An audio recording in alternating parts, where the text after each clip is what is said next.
¿Alguna vez te has preguntado por qué Dios permitió que el Islam existiera? Piénsalo por un momento. Detente. Respira.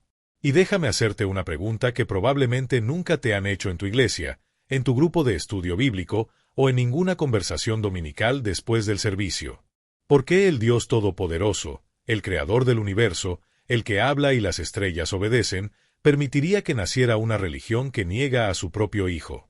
No fue un accidente. No fue un error cósmico. No fue que Dios perdiera el control por un momento en la historia humana. El Islam nació porque Dios lo permitió. Y aunque esto te sorprenda, te incomode, o incluso te moleste, el Islam también forma parte del plan de Dios. Pero, ¿por qué? ¿Por qué Dios crearía, o permitiría que se creara, una religión que niega a Cristo como el Hijo de Dios? ¿Una religión que durante siglos atacaría a su pueblo? ¿Una religión que hoy domina vastas regiones del mundo y controla el lugar más sagrado de la tierra, Jerusalén? La respuesta no está en las noticias. No está en la política. No está en las teorías de conspiración que circulan por Internet.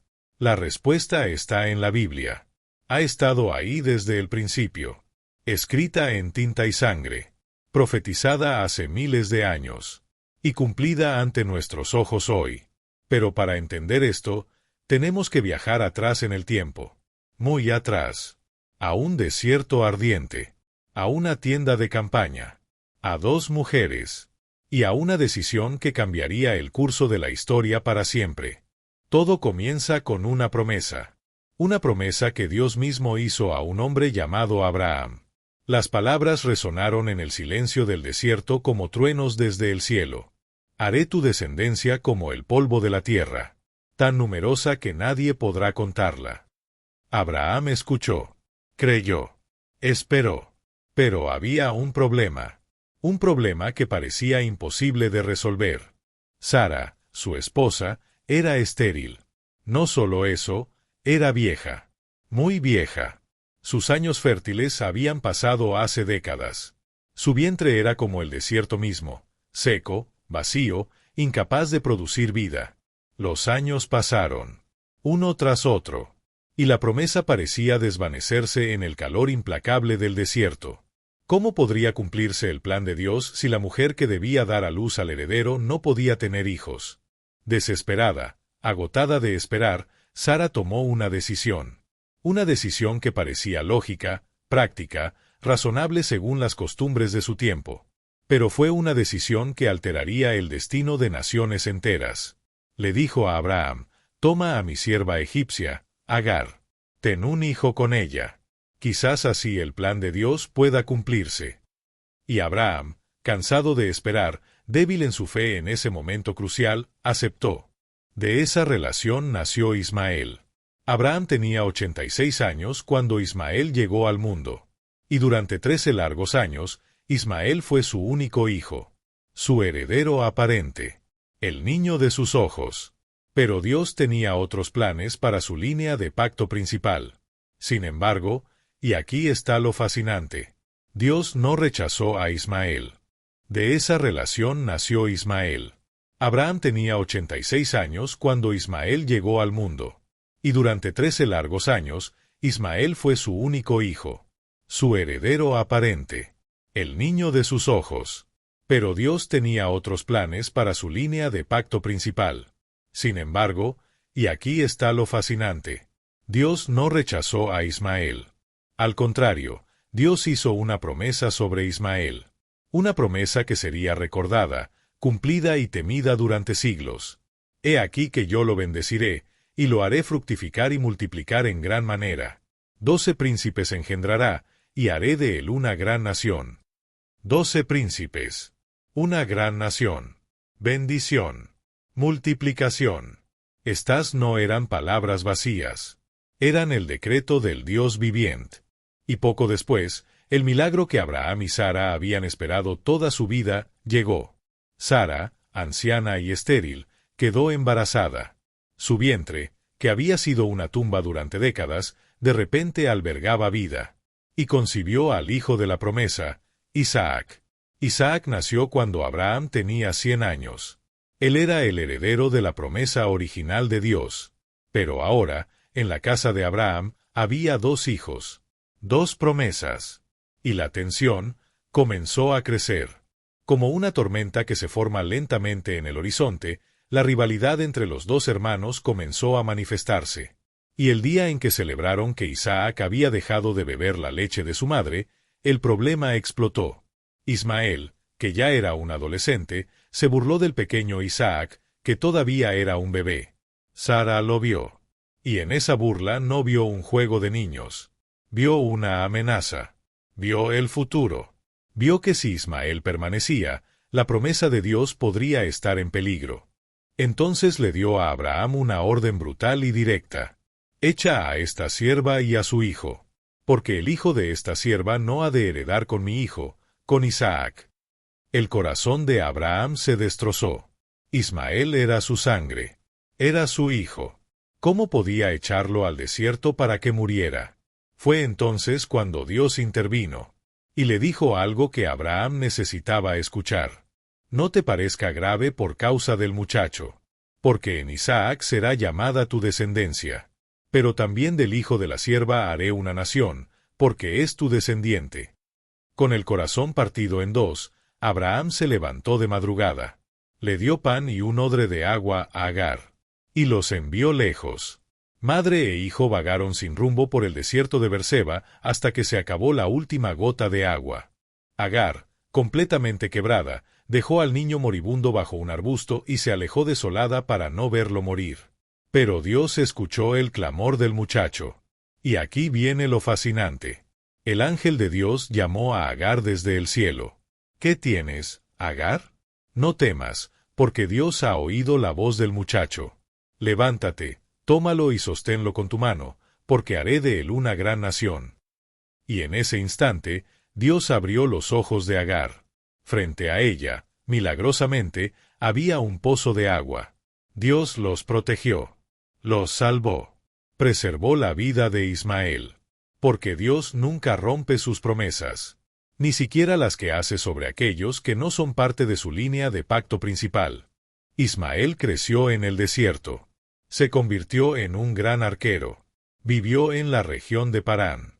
Su madre le encontró una esposa de su propia tierra, Egipto. Y la promesa de Dios se cumplió exactamente como él dijo. Ismael tuvo 12 hijos. La Biblia los nombra uno por uno. Nebaiot, Sider, Adbeel, Misam, Misma, Duma, Masa, Adar, Tema, Getur, Nafis y Sedema. Estos 12 hijos se convirtieron en príncipes de 12 tribus. La Biblia incluso nos dice dónde vivieron, desde Javila hasta Sur, que está frente a Egipto. Esto es fascinante porque ese vasto territorio es precisamente el corazón de la península arábiga. No vivían en una tierra distante, sino exactamente como había sido profetizado, habitó en presencia de todos sus hermanos. En continuo contacto, en continua tensión, con los descendientes de Isaac. Así, la Biblia nos revela que el destino de Ismael y sus descendientes no fue un accidente. Fue el cumplimiento de una promesa de Dios. Un plan que él mismo permitió y bendijo. 2 hijos. 2 promesas. 2 grandes naciones que hasta el día de hoy viven frente a frente, exactamente como fue escrito. Ismael se convirtió en el gran patriarca del pueblo árabe, y de su tronco brotaría el Islam. Los siglos pasaron. Israel recibió la ley. Construyó el templo. Vio nacer al Mesías. Mientras tanto, los hijos de Ismael se multiplicaron en el desierto. Tribus como Sider, mencionadas por el profeta Isaías, se esparcieron por el norte de Arabia. Eran un pueblo de caravanas, duros, esparcidos. La promesa de una gran nación parecía olvidada, diluida en las arenas del tiempo. La ciudad más importante para ellos era la Meca. Allí, una familia grande y poderosa, los Quraysh, cuidaba de un lugar sagrado para adorar a Dios llamado la Kaaba. Pero había un problema. Aquel antiguo santuario se había llenado con 360 ídolos. El pueblo adoraba a esas figuras como si fueran dioses. Uno para cada día del año. Los descendientes de Abraham se habían olvidado del único Dios verdadero de su ancestro Abraham. Entonces, En el año 570 después de Cristo, nació un hombre que cambiaría todo. Muhammad ibn Abdullah, de la tribu de Quraysh, más tarde conocido como el profeta Mahoma. Mahoma era huérfano desde la infancia. Creció viajando en caravanas, aprendiendo sobre el comercio, viendo cómo el pueblo adoraba a los ídolos. Con el tiempo ganó gran fama por ser honesto. Lo llamaban Al-Amin, que significa el confiable, porque nunca mentía y la gente le encargaba su mercancía sin miedo. Pero a los 40 años, mientras meditaba en una cueva, dijo que recibió la visita del ángel Gabriel. El ángel, según él, le dio un mensaje muy claro. Hay un solo Dios. Y todas las estatuas y falsos dioses deben ser destruidos. Esta fue su primera visión. Y con ella comenzó a predicar que hay un solo Dios al que llamó Aya, y que el pueblo debía dejar de adorar ídolos. Al principio, casi nadie le creyó en su propia ciudad. Lo ridiculizaron. Persiguieron a quienes lo siguieron. Sufrieron tanto que estuvieron a punto de ser torturados y expulsados. Mahoma y sus seguidores huyeron a la ciudad de Yatrib, que más tarde fue llamada Medina. Y algo increíble sucedió allí. Las tribus árabes, que siempre habían estado luchando entre sí, comenzaron a unirse. No por sangre, no por territorio, sino por fe en un solo Dios. Curiosamente, Mahoma creó allí la primera constitución escrita de la historia que garantizaba derechos a los judíos y a los cristianos para que todos pudieran vivir juntos en paz. La llamaron la Constitución de Medina. Pero el verdadero milagro ocurrió 8 años después. Mahoma regresó a la Meca, esta vez con un ejército de 10.000 hombres. Los mismos que lo habían expulsado esperaban una masacre. Pero en lugar de eso, él entró en la Kaaba y destruyó los 360 ídolos con sus propias manos. Mahoma murió 2 años después. Pero su obra no murió con él. Había unido a los descendientes de Ismael. Les había dado un Dios, un libro y una razón para vivir. ¿Recuerdas la promesa que Dios le hizo a Ismael? También del hijo de la sierva haré una nación, porque es tu descendiente. Esa promesa hecha hace más de 2000 años, finalmente se había cumplido. Así nació el Islam, que significa sumisión. Y de él surgió una civilización y un imperio que se esparció por todo el mundo. La gran nación que Dios prometió a Ismael era ahora real, fuerte y vasta. Y vivió, como dijo la Biblia, delante de todos sus hermanos. Pero ahora la pregunta es, ¿por qué Dios permitió que el Islam existiera? ¿Por qué crear una religión que no acepta a Jesús como Hijo de Dios y que durante siglos lucharía contra los cristianos? ¿Y por qué la promesa de esta gran nación ya estaba escrita en la Biblia siglos antes de que Mahoma naciera? La respuesta no es una, sino 3. Hay 3 razones por las que Dios permitió que el Islam se levantara. Y cada una de ellas es más profunda y perturbadora que la anterior. Desde el principio, Dios advirtió que permitiría que aparecieran voces que probarían la fe de su pueblo. Moisés lo dijo claramente. Porque Jehová vuestro Dios os está probando, para saber si amáis a Jehová vuestro Dios con todo vuestro corazón y con toda vuestra alma. La Biblia nos advierte que no todo mensaje que hable de Dios realmente viene de Él. Dios permite que surjan caminos alternativos, profetas rivales y religiones poderosas para separar a los que disciernen la verdad de los que no. Dios no nos prometió un camino fácil. Nos prometió un camino verdadero. Y para que lo valoremos, permite que otros caminos aparezcan a los lados. Así como el pueblo de Israel fue tentado a adorar a falsos dioses como Baal, la iglesia de hoy es probada por religiones que parecen muy cercanas a la verdad. Hablan de un solo Dios, sí, pero niegan lo más importante, que Jesucristo es el Hijo de Dios. El Islam es la mayor prueba de todas. Acepta que solo hay un Dios, sí, pero rechaza a Cristo como nuestro Salvador. Lo llama profeta, pero le quita su lugar como rey. Y ahí está la prueba para nosotros. El propio Jesús advirtió: no creáis a todo espíritu. Probad los espíritus si son de Dios. Y Jesús nos dio la llave para saber cuál es la verdad. Yo soy el camino, la verdad y la vida. Nadie viene al Padre sino por mí. Entonces, el nacimiento del Islam no fue un accidente de la historia. Fue una prueba de Dios. Una prueba para que el pueblo de Israel recuerde que la promesa eterna fue dada a través de Isaac, no de Ismael. Y una prueba para que la Iglesia permanezca firme en la verdad de que la salvación no se alcanza por cumplir leyes o hacer buenas obras, sino solo por fe en Cristo que murió en la cruz y resucitó. Piensa en esto un momento. Dios permitió la existencia del Islam para mostrar lo que realmente hay en el corazón de las personas, para forzarnos a elegir. Pero reconocer que solo hay un Dios es solo el primer paso. El apóstol Juan lo dejó claro. Todo aquel que niega al Hijo, tampoco tiene al Padre. Esto nos obliga a responder a una pregunta. ¿Qué tipo de Dios estás buscando? ¿Estás buscando un Dios que es un rey poderoso pero está muy lejos y al que debes temer? ¿O estás buscando un Padre que te ama tanto que se hizo cercano enviando a su único Hijo para salvarnos y darnos vida eterna? Para que nuestra elección fuera real, Dios no solo nos dio libertad de elegir, también nos dio otras religiones para que realmente tuviéramos capacidad de elección.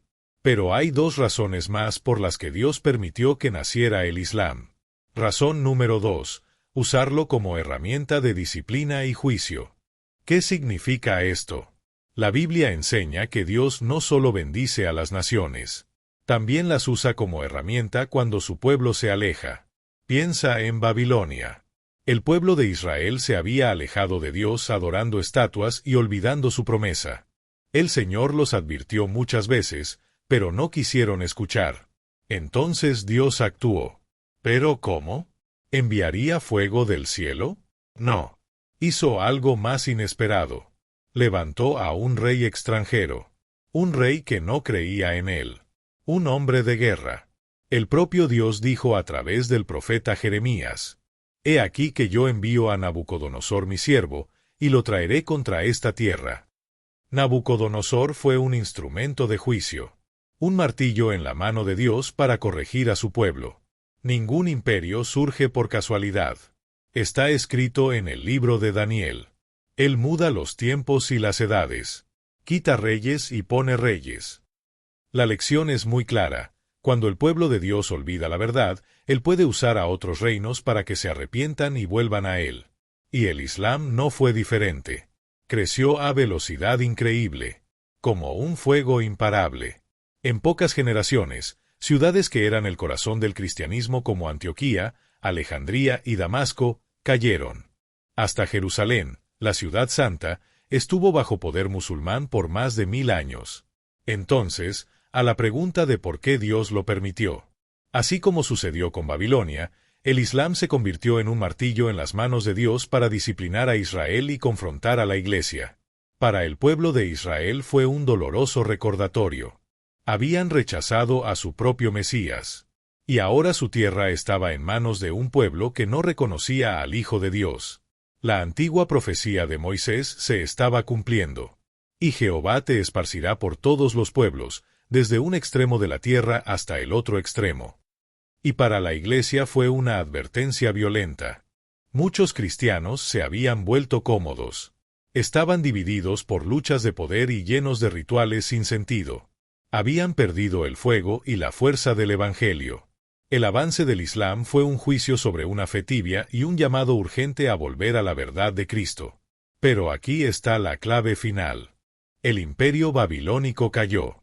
Babilonia se derrumbó. Persia fue quebrantada. Roma se desmoronó. Y el Islam, como todos los reinos creados por hombres, también es parte del gran plan de Dios. Porque la Biblia dice que Dios levanta reyes y quita reyes. Pero hay un solo reino que nunca, jamás tendrá fin. El reino de nuestro Señor Jesucristo. Razón número 3. Será una señal profética del fin. Y la tercera razón por la que Dios permitió el Islam es la más importante. Porque la Biblia no solo cuenta historias del pasado. Es un mapa profético del futuro. Y en ese mapa del futuro, el Islam tiene un lugar preciso. Dios permitió que fuera una señal que nos advierte que el fin de los tiempos se acerca. Esta es la tercera razón. Será una señal profética del fin. La Biblia revela que las naciones no son solo parte de la historia, sino también del desenlace final de la humanidad. Los profetas de la Biblia ya nos advirtieron. Profetas como Ezequiel Daniel y el libro de Apocalipsis hablaron de un tiempo en que grandes grupos de naciones se unirían para atacar a Israel y a Cristo. El Islam, que hoy reúne a más de 1.800 millones de personas, no puede quedar fuera de este escenario profético. Desde Génesis fue anunciado: será hombre fiero, su mano contra todos y habitará delante de todos sus hermanos. Este versículo no estaba describiendo solo a Ismael. Era el comienzo de una profecía mucho mayor que se cumpliría en los últimos tiempos. Una profecía sobre el Islam. Hoy esta profecía no necesita ser interpretada. Solo hay que mirar un mapa. Los países islámicos literalmente rodean a Israel como un anillo de hierro, cumpliendo lo que la Biblia dijo, justo delante de nuestros ojos. El profeta Ezequiel fue aún más claro en los capítulos 38 y 39 de su libro.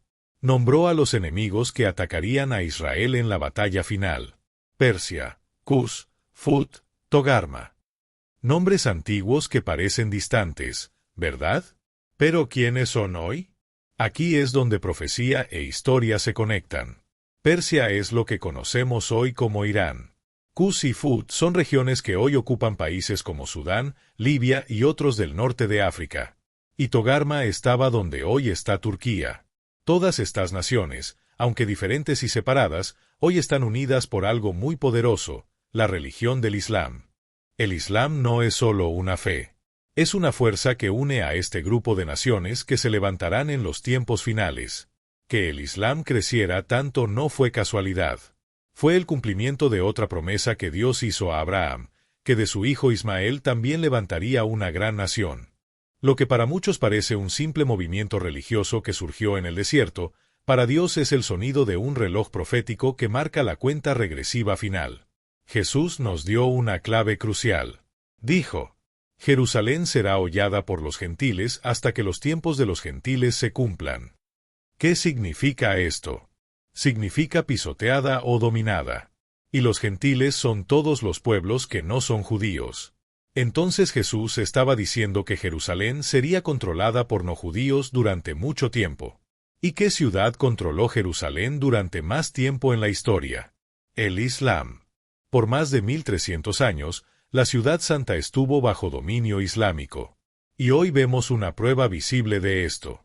El lugar más sagrado para los judíos, el monte del templo, todavía está ocupado por dos de los lugares más importantes del Islam: la cúpula de la roca y la mezquita de Al-Aqsa. Esto no es coincidencia. Es la prueba que podemos ver con nuestros ojos de que el plan de Dios continúa avanzando. Pero la señal no es solo algo que vemos en un mapa. Es también una señal espiritual. El Islam niega la verdad más importante del Evangelio cristiano: que Jesús es el Hijo de Dios y que murió en la cruz para perdonar nuestros pecados. El apóstol Juan lo explicó de forma muy directa y seria. ¿Quién es el mentiroso, sino el que niega que Jesús es el Cristo? Este es el anticristo, el que niega al Padre y al Hijo. De esta forma, el Islam se convierte en una fuerza global que prepara el camino para el conflicto final. El libro de Apocalipsis nos dice que en los últimos tiempos, Satanás saldrá a engañar a las naciones de todo el mundo para reunirlas y llevarlas a la batalla. Y el Islam, que hoy está presente en todos los continentes, es una pieza clave de este plan profético.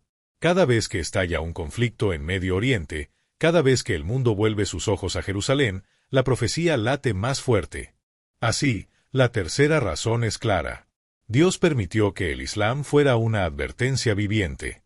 Una señal gigante en el horizonte de la historia, gritando que las Escrituras se cumplen, que el mundo se acerca a la batalla final, donde solo un nombre prevalecerá: Jesucristo, el Rey de Reyes y Señor de Señores.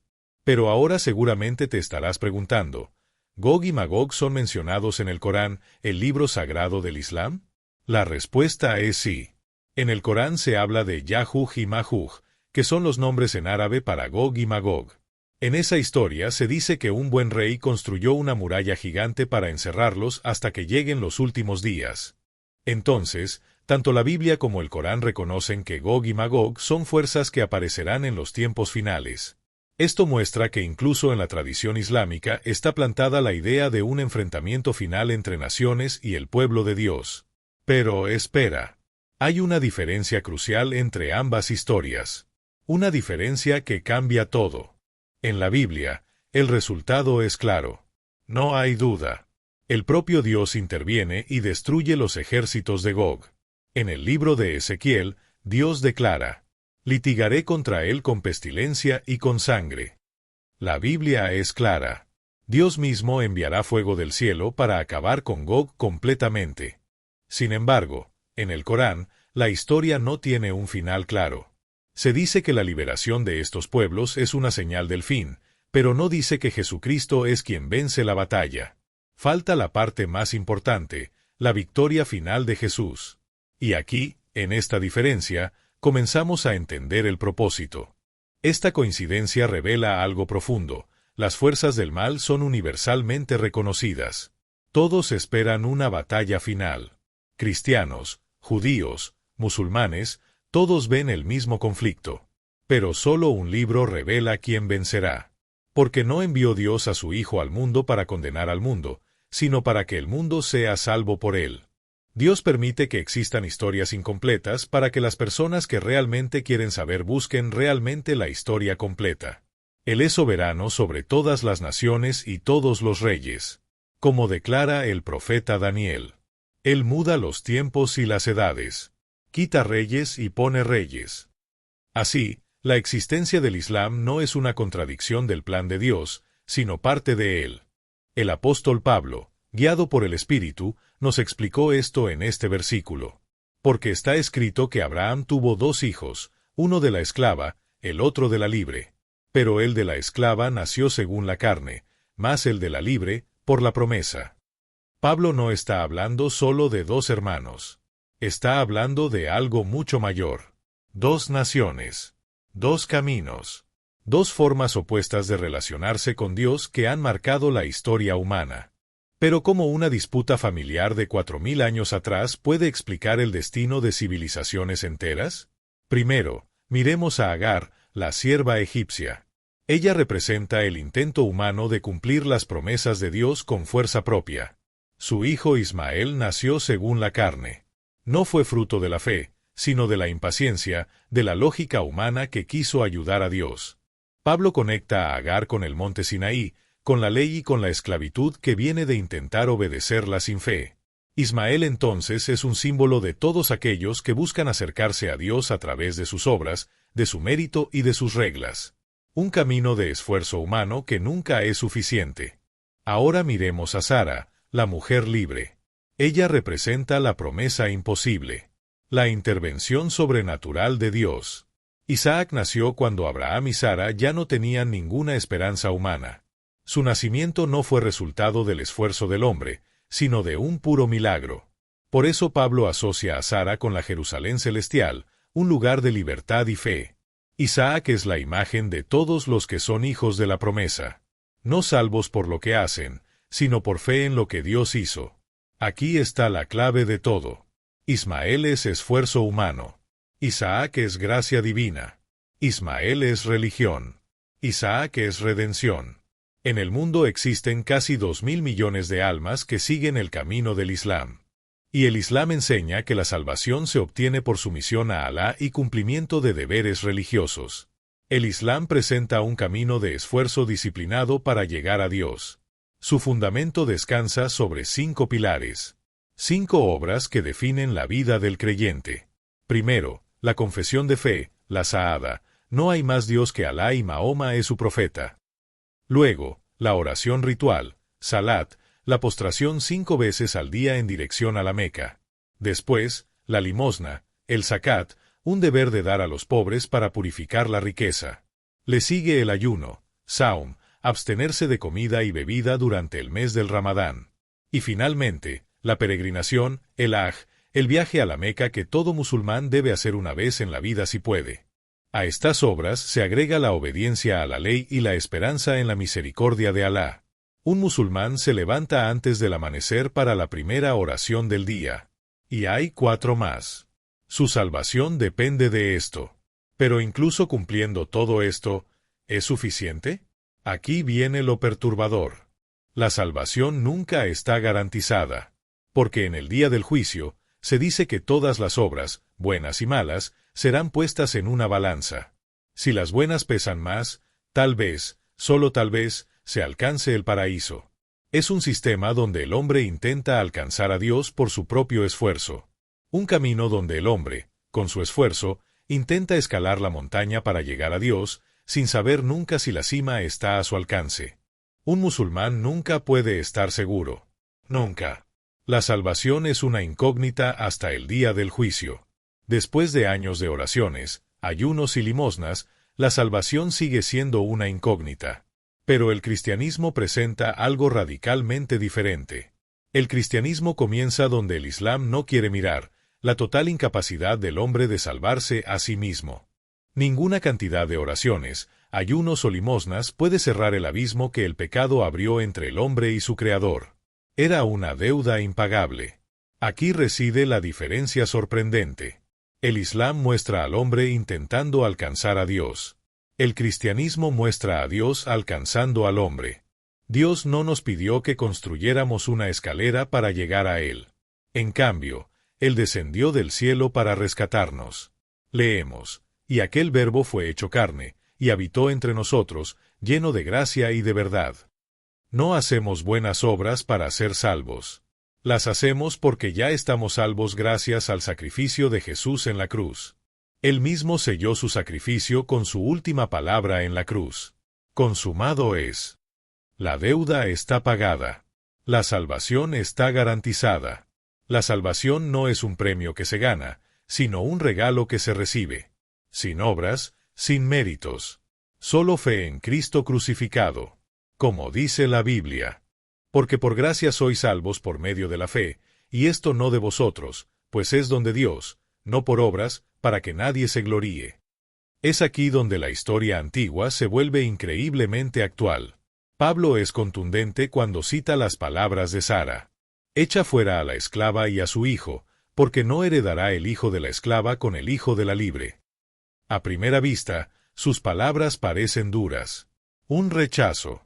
Pero, ¿es realmente un juicio contra personas? La respuesta es no. Es la revelación de dos caminos opuestos para acercarse a Dios. Por un lado, tenemos a la esclava Agar y a su hijo Ismael. Representan el esfuerzo humano, la religión de obras, el intento del hombre de alcanzar el cielo con sus propias manos y méritos. Es el camino que dice, yo lo haré. Por otro lado, está la mujer libre, Sara, y su hijo Isaac. Él no nació del esfuerzo, sino de un milagro imposible. Isaac representa la promesa de Dios, la gracia que se recibe por fe, no por obras. Es el camino que dice, Dios lo hizo. Pablo es radical y directo.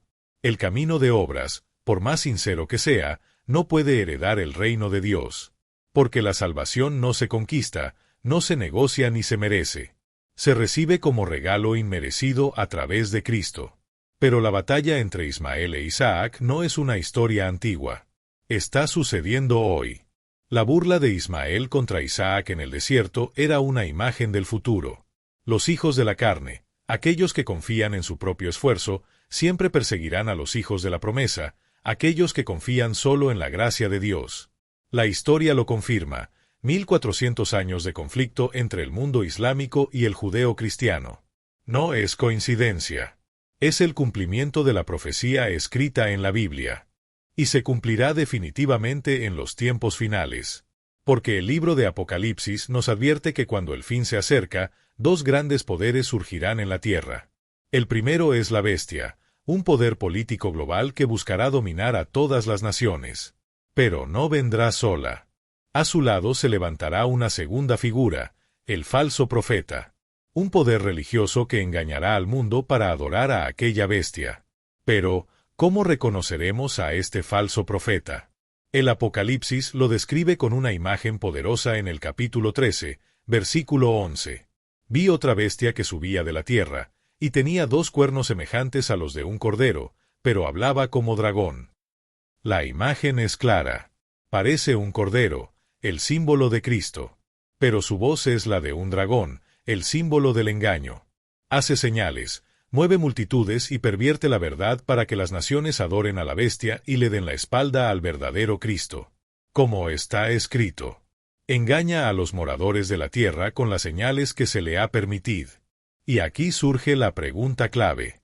¿Podría el Islam, con su inmenso poder global, ser el rostro de este falso profeta?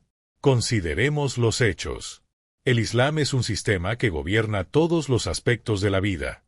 Controla la cultura, la política, las leyes y la identidad de casi 2.000 millones de personas. Pero hay algo más. En las escrituras islámicas también hay un libro sobre el fin de los tiempos. Y esperan a su propio Mesías, una figura conocida como el Mahdi.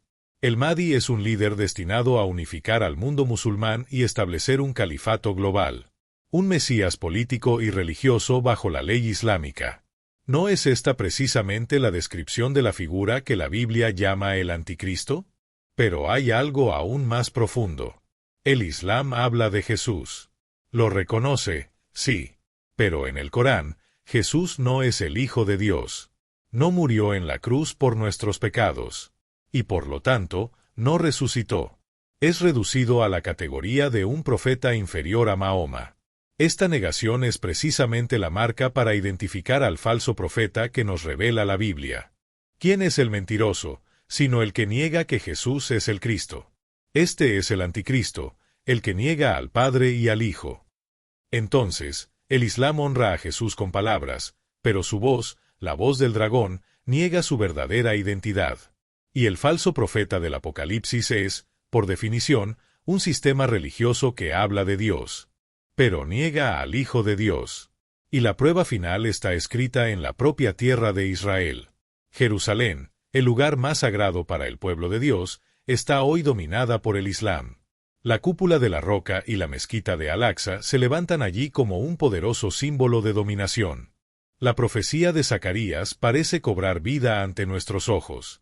Y acontecerá en aquel día que yo pondré a Jerusalén por piedra pesada a todos los pueblos.